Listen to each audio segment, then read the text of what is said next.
Everyone.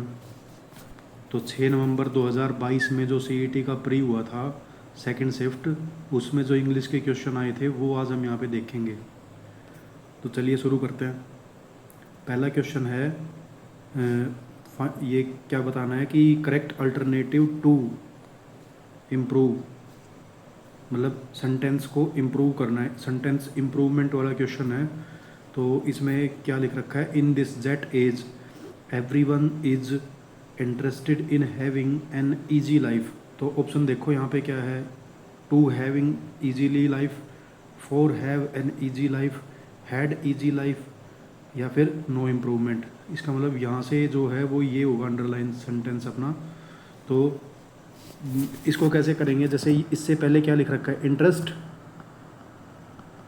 तो ये preposition है ना, जो इंटरेस्ट के बाद में इन ही यूज होती है। तो ऐसे देखते हैं, जैसे I am interested in this product. तो everyone is interested in having an easy life. तो ये जो है ये प्रीपोजिशन का ही खेल है। बाकी जैसे यहाँ पे टू दे रखा है, ये फोर दे रखा है, ये गलत हो जाएगा। और हैड ईजी लाइफ ये गलत हो जाएगा। तो ऑप्शन नंबर जो है वो फोर अपना आंसर हो जाएगा। तो इस प्रीपोजिशन को याद रखना, इंटरेस्ट के साथ में इन यूज होता है। Question number second, fill in the blanks with suitable preposition. तो ये याद होनी चाहिए। तो बोस्ट के साथ में ना हमेशा जो प्रीपोजिशन यूज होगी ऑफ आती है।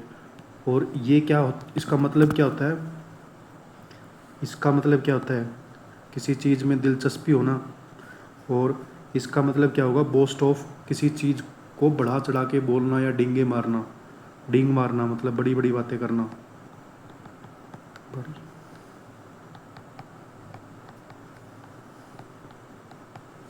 ठीक है, तो ऑप्शन नंबर जो है वो फोर इसका आंसर हो जाएगा। अब क्वेश्चन नंबर जो है वो थ्री, करेक्ट जो है वो इनडायरेक्ट स्पीच फॉर्म बतानी है अपने को। तो ही said to her you can not see the chairman. तो सेड टू को क्या बताना है, किस में चेंज होता है जब हम इनडायरेक्ट में कन्वर्ट करते हैं। तो ही टोल्ड, अगर यहाँ पे क्वेश्चन मार्क होता है तो फिर ये अलग चेंज होता है, पर नॉर्मल सेंटेंस है तो टोल्ड में कन्वर्ट होगा हर। इतना हो गया। उसके बाद में क्या लगाते हैं, दैट। तो ही टोल्ड हर दैट। उसके बाद में ये क्या है, यू कैन नॉट, मतलब किसके लिए बोल रहा है, ही के लिए यू होगा, मतलब उसको, उसने, ही सेड टू हर मतलब किसी लड़की को बोल रहा है, लड़के ने, ही सेड टू हर। तो ये जो यू है ना, इस लड़की के लिए यूज हुआ है कि तुम जो है वो चेयरमैन से नहीं मिल सकती। तो शी, और कैन का क्या बन जाएगा, कुड। तो she could not see the chairman. ऐसा ऑप्शन नंबर कौन सा है। तो अब जैसे ये कट गया, ही टोल्ड हर, और ये कट गया। तो he told her that, you आ गया, यू की जगह क्या होना चाहिए था, शी। तो ये कट गया। और he told her that she could not see the. Option number जो है वो थ्री अपना आंसर हो जाएगा। ठीक है, अब कई क्या करेंगे ना, यहाँ पे ही लगा देंगे, ही नहीं आएगा यहाँ पे, क्योंकि लड़के ने लड़की को बोला है कि तुम चेयरमैन से नहीं मिल सकती। तो अगर इसको इनडायरेक्ट में कन्वर्ट करेंगे तो यहाँ पे ही नहीं आएगा, यहाँ पे सी आएगा। ठीक है, ध्यान देना, ये सिली मिस्टेक हो सकती है। कई क्वेश्चन वैसे होगी नहीं सिली मिस्टेक, क्योंकि ये है ना, ये अगर यहाँ पे कुड नॉट दे दिया होता तो कई बच्चे गलत करके आते इसको। पर यहाँ पे तो मतलब कन्फ्यूजन वाला है ही नहीं पॉइंट, क्योंकि यहाँ पे कैन नॉट है तो ये वैसे एलिमिनेट हो जाएगा, और यहाँ पे यू दे दिया तो ये वैसे एलिमिनेट हो जाएगा। ठीक है, अब क्वेश्चन नंबर फोर, सिलेक्ट करना क्या है, word which is opposite in the meaning. तो अपोजिट वर्ड बताना है किसका, हिस्ट्री अबाउंड्स, ये है अंडरलाइन में ना, history abounds in instances of courage. तो ये जो अबाउंड है इसका मतलब पता होना चाहिए अपने को पहले तो इसका मतलब होता है बहुत ज़्यादा मात्रा में, इन लार्ज नंबर्स।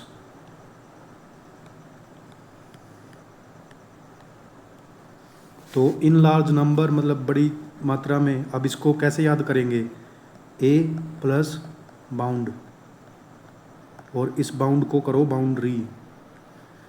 और ए जो है वो कई बार हम ऐसे करते हैं ना, ए नेगेटिव वर्ड होता है, नोट भी नोट मतलब होता है इसका कई बार, जैसे ए लगा देते हैं किसी भी वर्ड के आगे तो उसमें जैसे नोट इंक्लूड होता है।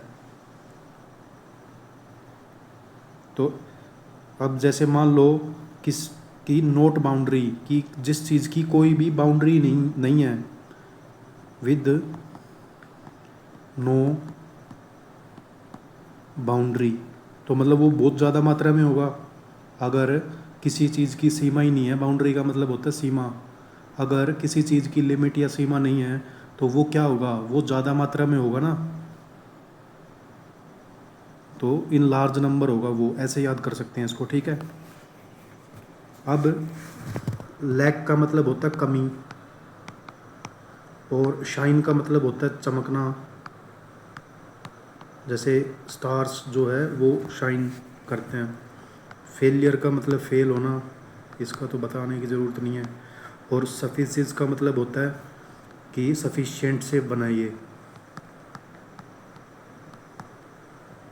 सफिशिएंट मतलब उपयुक्त मात्रा में, मतलब जितना चाहिए हमें उतना। जैसे मैं बोल दूं कि इतनी चीज़ मेरे लिए सफिशिएंट है, मतलब काफ़ी होना, काफ़ी, ठीक है। तो अब इन चारों ऑप्शन में जो इसका अपोजिट है, मतलब इन लार्ज नंबर में क्या करना है, इसका अपोजिट बताएंगे तो क्या आएगा, कमी होना। तो जो ऑप्शन नंबर जो है वो पहला जो है अपना आंसर हो जाएगा इसमें, ठीक है। अब आया पैसेज वाला क्वेश्चन।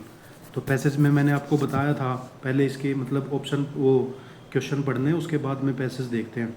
तो पांचवें में क्या बोल रहा है, which one of the following sentence statements best reflect the main argument of the passage. मतलब नीचे दिए गए जितने भी सेंटेंस है ये, इनमें से कौन सा जो है स्टेटमेंट वो सबसे अच्छे से वो क्या कर रहा है, रिफ्लेक्ट कर रहा है अपना जो मेन आर्ग्यूमेंट है, जो मतलब मेन क्रक्स है अपने इसका पैसेज का, उसको रिफ्लेक्ट कर रहा है। तो पहला जो है ऑप्शन में क्या है, it is experience with other human being that nourishes one's life and not necessarily books, neither man nor books give any worthwhile experience.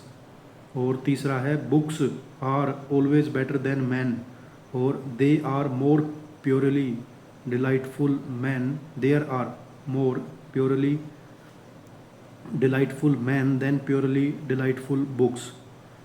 और अभी जैसे छठा क्वेश्चन क्या बोल रहा है कि द ऑथर सेज दैट, मतलब जो ऑथर है उसने बोला, इन लेटर ईयर्स मतलब कि बाद के सालों में, his love of books diminished, मतलब कि बाद में जब अपनी लाइफ के मतलब बाद की के टाइम में उसका जो प्यार है बुक्स के लिए वो कम हो गया, क्योंकि, तो ये हम पैसेज पढ़ेंगे तब आएगा, ये अच्छा है।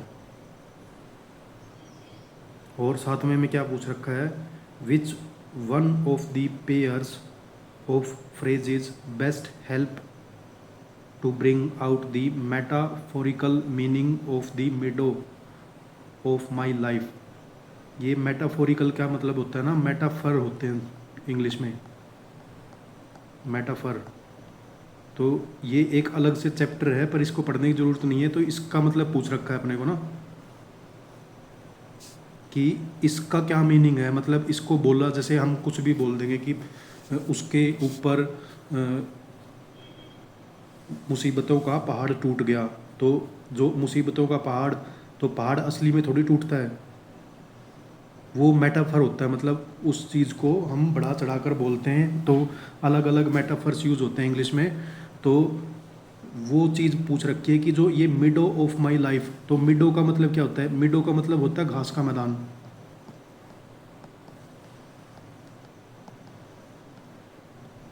अब ये मतलब माई लाइफ में मिडो घास का मैदान, अगर इसको ऐसे डायरेक्ट कंटेक्स्ट में देखेंगे तो ऐसे मीनिंग थोड़ी होता है कुछ, तो ये मेटाफर है।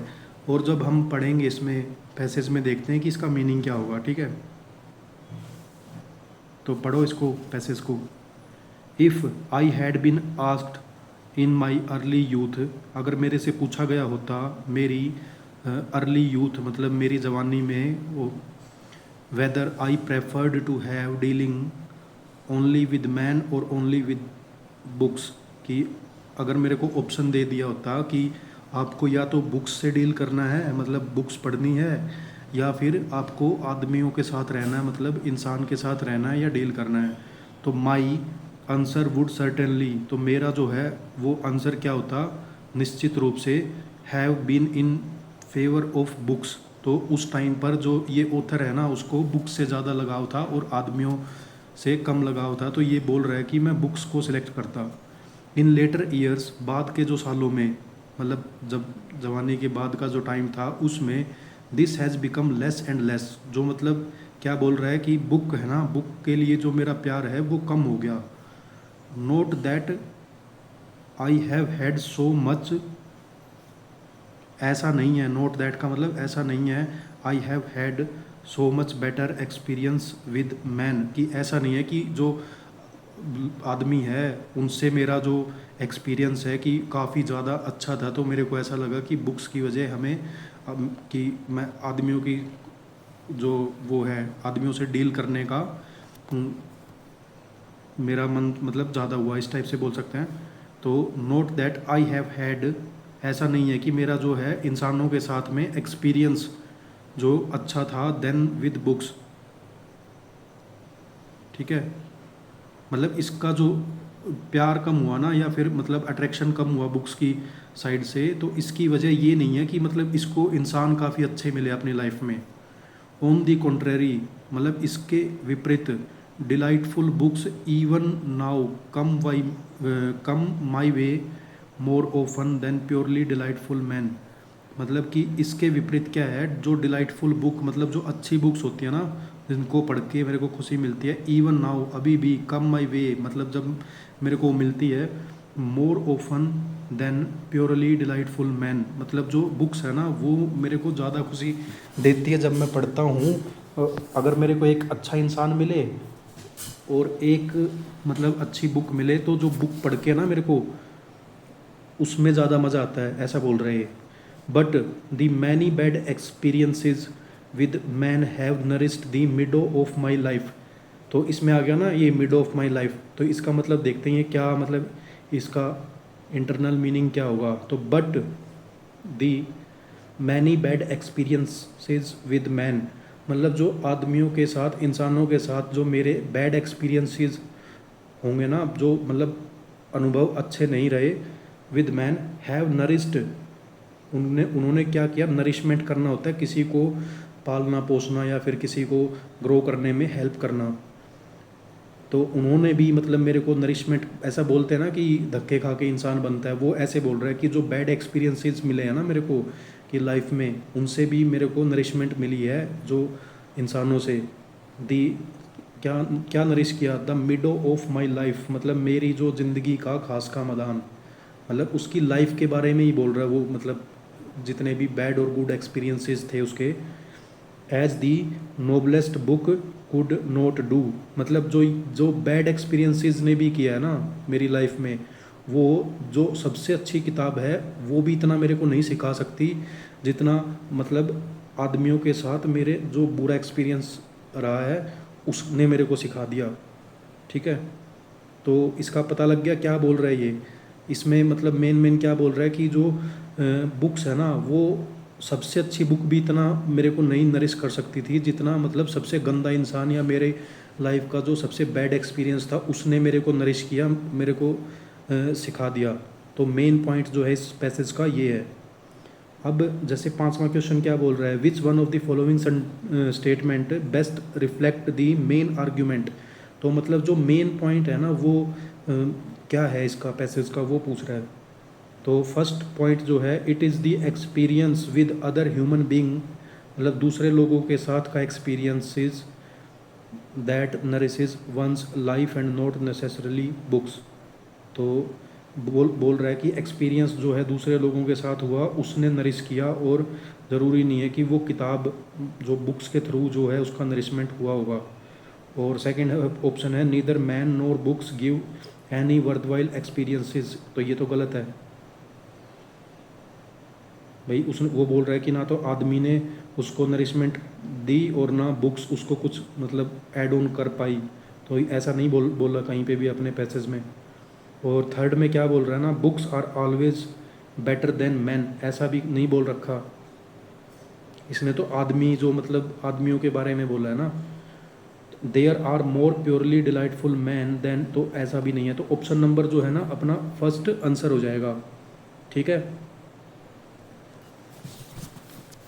Sixth question, the author says, जो लेखक है वो क्या बोलता है, that in later year his love of books, जो बुक्स के प्रति उसका जो प्यार है ना वो कम हो गया। क्यों हुआ वो कम? तो उसने क्या बताया था पैसेज में, क्योंकि जो उसको लगा बाद में कि जो बैड एक्सपीरियंस होते हैं ना भाई इंसानों के साथ, वो भी ज़्यादा नरिश करते हैं उसको, मतलब उसकी जो पर्सनैलिटी है उसको ज़्यादा डेवलप करते हैं इसमें। तो पहले ऑप्शन में क्या क्या रीज़न दे रखा है, he had given up the habit of read, कि उसने किताबें पढ़ना बंद कर दिया, ऐसा कुछ बोल रखा है अपने पैसेज में? नहीं बोल रखा, काट दो। Even the bad experiences he had with man were more valuable then what दी। तो ये है अपना ऑप्शन, आंसर भी यही है। ये तो सीधी लाइन है ना कि मतलब जितना एक सबसे अच्छी बुक नहीं सिखा सकती उसको, तो वो इंसान जो है वो उसके बैड एक्सपीरियंस से भी सिखा सकते हैं। तो इसको अपनी जो लेटर लाइफ में ये चीज़ फील हुई। और थर्ड जो है वो he did not get any delightful book to read, ऐसा कुछ था नहीं था कि उसको कोई अच्छी बुक ही नहीं मिली अपनी ज़िंदगी में पढ़ने के लिए। He had better experiences with man than books, तो नहीं, आदमी के साथ मतलब बुरा एक्सपीरियंस ही इसने शेयर किया यहाँ पे, तो ये भी अपना आंसर नहीं होगा। तो ऑप्शन नंबर 2 जो है वो इसका आंसर हो जाएगा। और जो सेवन्थ क्वेश्चन है इसमें क्या बोल रहा है, which one of the pair, अब इसका बताना मिड ऑफ माई लाइफ, मतलब ज़िंदगी में जो भी उसके उतार चढ़ाव आए हैं, जैसे कोई घास का मैदान होता है तो उसमें भाई घास होता है वो अच्छी चीज़ हो गई, अब झाड़ियाँ भी होती है तो कईयों के लिए मतलब उसमें कांटे भी उगते हैं अब, तो ये अच्छा और बुरा पूरा एक्सपीरियंस होता है ना, तो इस टाइप से बोल रहा है। तो फर्स्ट में क्या बोल रहा है, well nourished but dull life, तो वेल नरिश्ड और डल लाइफ ऐसा कुछ नहीं है भाई। मिडो ऑफ माई लाइफ मतलब मेरे लाइफ का पूरा एक्सपीरियंस, तो वेल नरिश्ड और डल लाइफ ऐसा नहीं है। Pure but simple life, poor but simple life ऐसा भी नहीं है। प्योर एंड हेल्दी लाइफ नहीं है। Vast and rich life, vast किसको डिनोट कर रहा है, मिडो मतलब पूरी लाइफ जो है ना, तो वो है वास्ट। वास्ट मतलब क्या होता है, वास्ट से क्या मतलब होता है, वास्ट मतलब होता है फैलाव, या फिर जैसे मैं बोल दूं कि इस बुक का जो कंटेक्स्ट है वो काफ़ी वास्ट है। वास्ट मतलब काफ़ी चौड़ा, इस टाइप से बोल सकते हैं, मतलब लंबा या चौड़ा। वास्ट घना भी बोल सकते हैं इसको।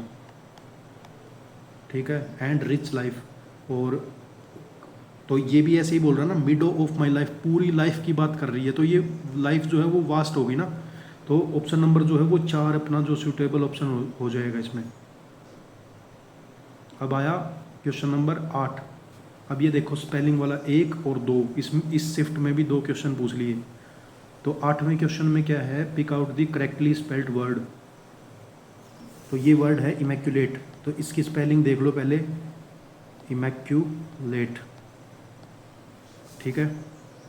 तो ऑप्शन नंबर जो है इसका 4 है, इसमें बताने लायक कुछ नहीं है, बस अभी आपने इसको देख लिया तो आगे जब भी क्वेश्चन ये आएगा तो इसका मीनिंग और स्पेलिंग दोनों याद होनी चाहिए।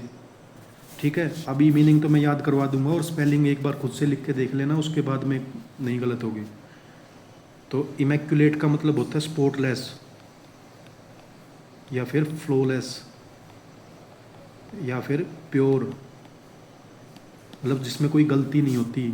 स्पॉट मतलब धब्बा, मतलब दाग धब्बा कुछ नहीं है उसको बोलते हैं।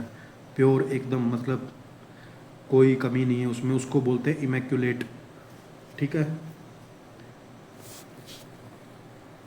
अब इसको कैसे याद करोगे,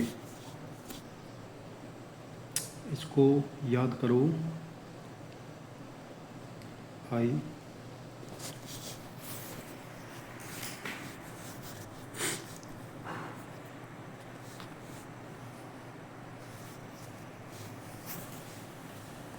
इसको कैसे याद करेंगे?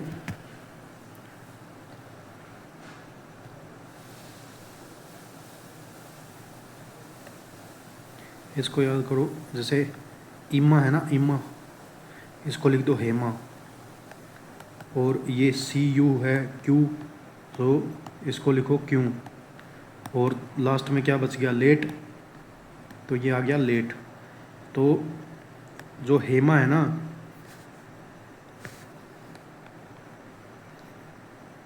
एक कोई लड़की है हेमा, वो आई हुई लेट। अब मान लो 3 बच्चे हैं किसी के, तो हेमा जो है वो सबसे छोटी है, मतलब वो सबसे लेट पैदा हुई थी। और जो बच्चा जितना लेट पैदा होता है तो उसमें, अब जैसे जो बच्चा बड़ा होता है ना, वो काफ़ी कुछ सीख जाता है, मतलब झूठ बोलना और या फिर कुछ भी ट्रिक करना लोगों को, या फिर कुछ भी है ना, वो नेगेटिव चीज़ कुछ ना कुछ सीख लेता है। पर जो बच्चा सबसे लेट पैदा होता है, अब उसको तो पता नहीं होता ना, ऐसे बोलते हैं बच्चे भगवान का रूप है। तो हमने कहा कि हेमा क्यों लेट, तो हेमा जो है वो लेट हुई पैदा, मतलब सबसे छोटी थी अपने तीनों भाई बहन में, पर वो सबसे छोटी हुई तो वो क्या क्या होगी, मतलब सबसे प्योर होगी ना वो, उसमें छल कपट या ऐसा कुछ नहीं होगा। ठीक है, ऐसे याद रखना इसको। अब जैसे ये स्टोरी सुनी है आपने और एक बार आप खुद करोगे, और उसके बाद में आपको ऑटोमेटिक जो है ना हिट हो जाएगी ये चीज़, कि ऐसे ऐसे बताया था और मैंने ऐसे याद किया था। तो अपने आप से ये जब भी आगे क्वेश्चन आएगा तो ये भूलोगे नहीं, मतलब याद करने का है, आप अपनी ट्रिक कुछ भी बना सकते हो, पर मैंने इसको ऐसे ही याद कर रखा है। Question number 9। अब इसमें भी स्पेलिंग बतानी है, तो डिफरेंस की स्पेलिंग तो यही डिफरेंस। अब इसमें बतानी है गलत कौन सी है, मतलब 3 ठीक है और एक गलत होगी। तो डिफरेंस की तो ठीक है स्पेलिंग, और डिफरेंस का मतलब क्या होता है? अंतर। परफॉर्मेंस ये गलत है, इसमें इसकी स्पेलिंग होती है MANCE, ये ठीक है। ठीक है, तो अब ये रेफरेंस, इसका क्या मतलब होता है? रेफरेंस, बाकी मतलब ठीक है, और अपना जो आंसर होगा वो क्या होगा? सेकंड, ये है आंसर। तो इसके स्पेलिंग में जो ई है ना, वो ई नहीं आएगा, ए आएगा। और रेफरेंस का मतलब होता है रेफर, हम जैसे रेफरेंस होता है, रेफरेंस लेते हैं ना किसी भी बुक का, मतलब ऐसे बोलते हैं कि आप उस बुक का रेफरेंस ले सकते हो, मतलब उस बुक को रिकमेंड कर सकते हो कुछ भी चीज़ वेरीफाई करने के लिए। और प्रेफरेंस का मतलब होता है जो, मतलब अपना प्रेफर करना किसी चीज़ को, प्रेफरेंस, चॉइस बोल सकते हैं इसको, चॉइस। भाई दो दो बच्चे हैं, उसमें अगर कोई इंटेलिजेंट है तो टीचर, अगर कोई कंपटीशन हो रहा है तो जो इंटेलिजेंट बच्चा होगा उसको प्रेफर करेगा। प्रेफर मतलब उसकी उसकी जो प्रायोरिटी है, चॉइस है, वो इंटेलिजेंट बच्चे को की प्रेफरेंस होगी उसको। ठीक है, 10th question, pick out the antonym. अब इसमें क्या बताना है? अपोजिट। आई सा हर सिटिंग मोशनलेस, इस ये है मोशनलेस, ये है अंडरलाइन वर्ड। तो मोशनलेस मतलब मोशन तो होता है जब चलना फिरना, और मोशन अगर लेस है तो वो बिल्कुल नहीं चलता फिरता, जो इस टाइप में। तो बैंड, बैंड होना मतलब मुड़ना। Negatively, negative. लाइवली मतलब ज़्यादा जोशीला टाइप, फुर्ती टाइप। लाइवली बोलते हैं उसको। और लेजी, लेजी मतलब होता है आलसी। तो कौन सा इसका अपोजिट कौन सा होगा? मोशनलेस, लाइवली, तो ये हो सकता है। ठीक है, ऑप्शन नंबर 3। 11वां क्वेश्चन, अब वो पूछ रहा है कि इसका सिनोनियम बताओ। तो आई कैन नॉट रेस्ट, ये है इसका underline.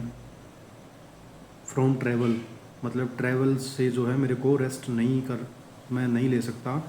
I will drink life to the lees, मतलब ज़िंदगी के मैंने पूरे वो करने हैं, मतलब मज़े करने हैं, या फिर पूरी लाइफ अच्छे से जी के देखनी है। तो गिव अप का मतलब होता है त्याग देना, त्याग देना। एक्सेप्ट का मतलब होता है, क्या होता है एक्सेप्ट का मतलब? किसी चीज़ को एक्सेप्ट करना, अपनाना। ज्वाइन का मतलब ज्वाइन करना, और एनकरेज का मतलब होता है साहस देना। तो इसका सिनोनियम क्या होगा? रेस्ट का मतलब होता है आराम करना। भाई कोई भी आराम करता है तो वो क्या करता है? तो अब एक्सेप्ट तो नहीं हो सकता। अब देखो इसमें ऐसे डायरेक्ट मीनिंग नहीं मिल रहा, पर अब इसके मीनिंग हमने लिख दिए। तो साहस हो सकता है? नहीं हो सकता। ज्वाइन हो सकता है? रेस्ट का मतलब ज्वाइन थोड़ी ना होगा, ये भी नहीं हो सकता। एक्सेप्ट हो सकता है? भाई रेस्ट करेगा या फिर एक्सेप्ट करेगा, मेल जोल नहीं है ना, ये भी कट गया। तो ऑप्शन नंबर जो है फर्स्ट हो जाएगा इसका आंसर। ठीक है।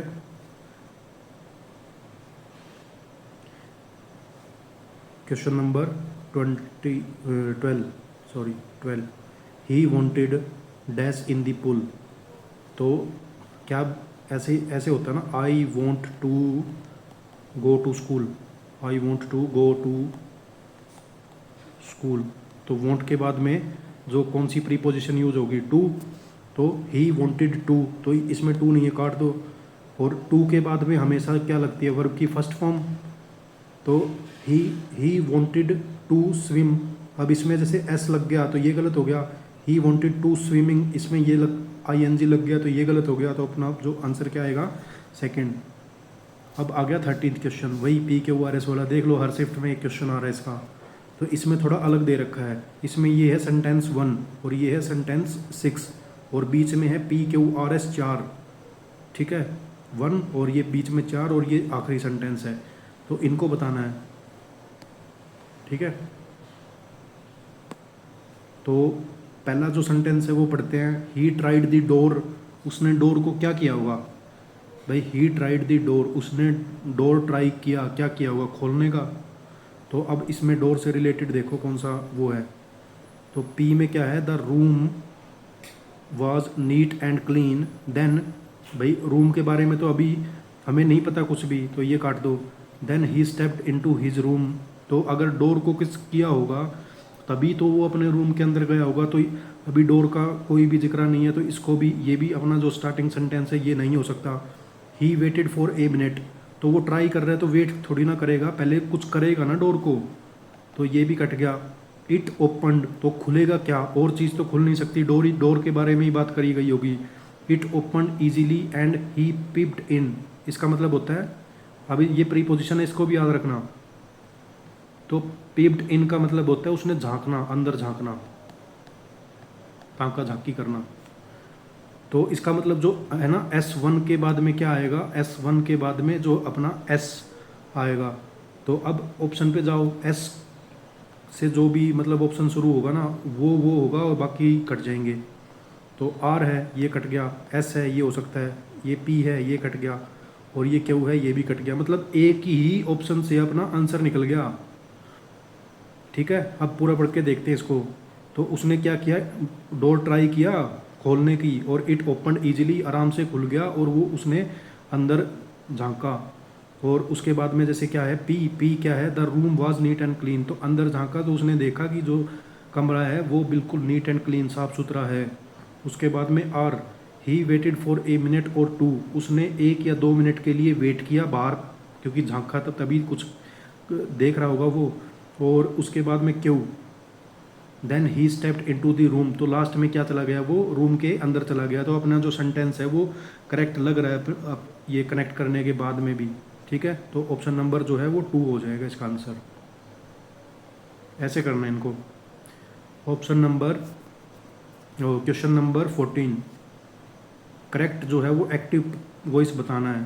तो Sharan was being taught by Anil, तो ये है पैसिव में। तो पैसिव से एक्टिव में क्या करेंगे? जो ऑब्जेक्ट है वो सब्जेक्ट में कन्वर्ट हो जाएगा, अनिल। और वाज बीइंग है तो ये क्या है? पास्ट कंटिन्यूस टेंस का पैसिव वॉइस है। तो पास्ट कंटिन्यूस क्या होता है? वाज वर्ब प्लस वर्ब की फर्स्ट फॉर्म प्लस ING। तो अनिल जो है वो सिंगुलर है तो वाज आएगा। अनिल वाज, और बीइंग तो मतलब एक्स्ट्रा लगता है, तो टोट का क्या आएगा, टीचिंग, अनिल वाज टीचिंग, और किसको, ये जो सब्जेक्ट बना था ये ऑब्जेक्ट में कन्वर्ट हो जाएगा, शरण। तो अपना ऑप्शन देखो इस, अब अनिल इज आएगा गलत, अनिल हैड ये गलत, अनिल इज ये भी गलत, और अनिल वाज टीचिंग शरण। तो ऑप्शन नंबर जो है वो 4 अपना आंसर हो जाएगा। आज का लास्ट क्वेश्चन है, pick out the part of the sentence error वाला क्वेश्चन है, आज लास्ट में आया है। तो अब देखते हैं इसमें कौन से पार्ट में जो है मिस्टेक है। तो सम, कुछ, मैन आर बोर्न ग्रेट, कुछ जो है मैन वो पैदा ही मतलब ग्रेट हुए थे, सम अचीव ग्रेटनेस, कुछ ने अचीव करी थी greatness, and some had greatness thrust upon them. तो अब ये देखो जो स्टार्टिंग सेंटेंस है ना वो मतलब कौन सी टेंस से शुरू हो रहा है, मतलब ये प्रेजेंट में है ना, प्रेजेंट में बात हो रही है यहाँ पे। तो सम, अब मैन जो है वो प्लूरल है, उसके साथ में क्या आया, ये जो हेल्पिंग वर्ब है वो भी प्लूरल है, तो ये ठीक है, बोर्न ग्रेट। उसके बाद में क्या हुआ, सेकंड में देखो ये ठीक है। अब इसमें क्या बोल रहा है, सम अचीव, अचीव क्या है, प्रेजेंट इंडेफिनिट, तो ये भी प्रेजेंट में ये भी प्रेजेंट में, ग्रेटनेस। अब इसमें क्या दे दिया ना, सम हैड, तो हैज, हैव, हैड, तो ये है सेकंड फॉर्म, मतलब पास्ट में बात हो गई यहाँ पे। तो हम है ना क्वेश्चन में ध्यान रखना, अगर प्रेजेंट से शुरू होता है ना कोई भी क्वेश्चन तो वो प्रेजेंट में ही कंटिन्यू होगा आगे, ऐसा नहीं है एक बार पास्ट में कर दिया एक बार अगली लाइन में प्रेजेंट में कर दिया, तो ऐसे स्ट्रक्चर इसका ख़राब हो जाता है क्वेश्चन का, लाइन का, सेंटेंस का। तो हम अगर इसको क्या लिखते हैं, अगर सही होता तो ये सम हैज, सम हैव, सम क्योंकि ये भी प्लूरल है ना, तो some have greatness thrust upon them, ठीक है। तो ये आएगा, मतलब अपना जो एरर है वो ऑप्शन नंबर सी में है, तो सी में क्या आएगा, ऑप्शन नंबर 3। तो ये 15 क्वेश्चन थे, इनको अच्छे से एक बार रिवाइज करना और जो भी कंसेप्ट सीखा है उनको नोट डाउन कर लेना। और इसकी पीडीएफ जो है मैंने टेलीग्राम का लिंक एक्टिव हो गया है, वो वहाँ से इसकी बिना सॉल्व किए हुए पहले खुद से ट्राई करना, अगर कुछ ना आए तो फिर इसका आंसर जो दूसरी पीडीएफ में, इसमें जैसे ये वाली पीडीएफ है जिसमें सॉल्व करवा रखे हैं मैंने, वो डाल दूंगा। तो पहले खुद से ट्राई करना जो ब्लैंक पीडीएफ है, और अगर कुछ ना आए तो फिर इस पीडीएफ को आप रेफ़र कर सकते हो, नोट्स बनाने की आपको ज़रूरत नहीं है। ठीक है, आज के लिए इतना ही, थैंक यू।